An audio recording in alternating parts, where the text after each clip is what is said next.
Magandang araw po mga kaibigan. Ngayon ay nandito po tayo sa Barangay San Rafael ng Ginubatan, Albay upang tingnan po natin itong na-post sa Facebook kahapon ng ilang mga tao at maging ng DCDJB Radio. Ito po yung tulay ng tren na bumigay dito po mismo sa boundary ng San Rafael at ng Maypon. Opo.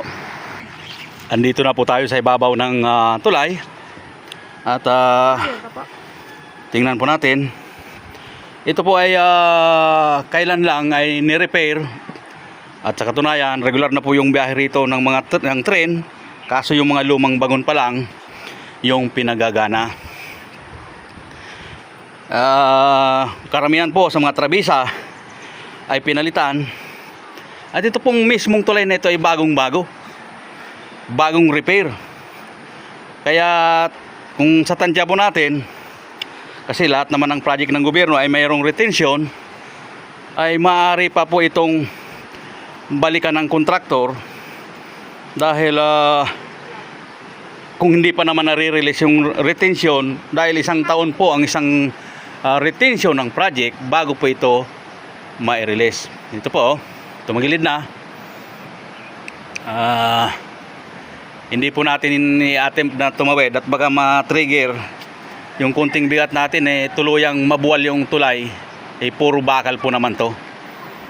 Bagaman yung trabisa na mga 8x8 na nasukat ng kahoy, ay yung kahoy po mismo, hindi simento. Pero yung mga trabisa po na nakadikit sa lupa ay mga simento na po.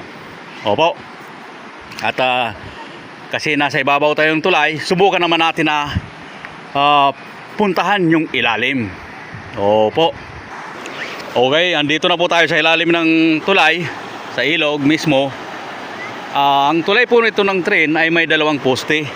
Ito po oh. Pero yung bumigay po, yung nasa daanan ng tubig. Maaari pong dahilan umanod yung mga bato at naitulak po yung puting. Kasi itong isang poste po lumitaw yung puting. Yan kumbaga nagkaroon po ng scouring dito Pero normal na kapag bumabaha, yung mga mano-mano rito nagkukwari nagiging masaya dahil nagkakaroon po ng hanap buhay. Yung nawawalang mga aggregates tulad ng buhangin at graba ay bumabalik kasi inaanod po mula sa taas ng mayon. Okay. Pero ito ngayon ayan na yan. Yung itsura ngayon ng tulay.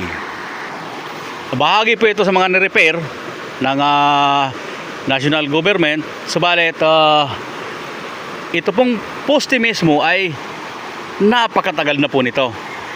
Panahon pa po ng hindi po ito na ng bagyong Remeng, ngunit ito lamang pong si bagyong Uwan ang nagpabuwal dito.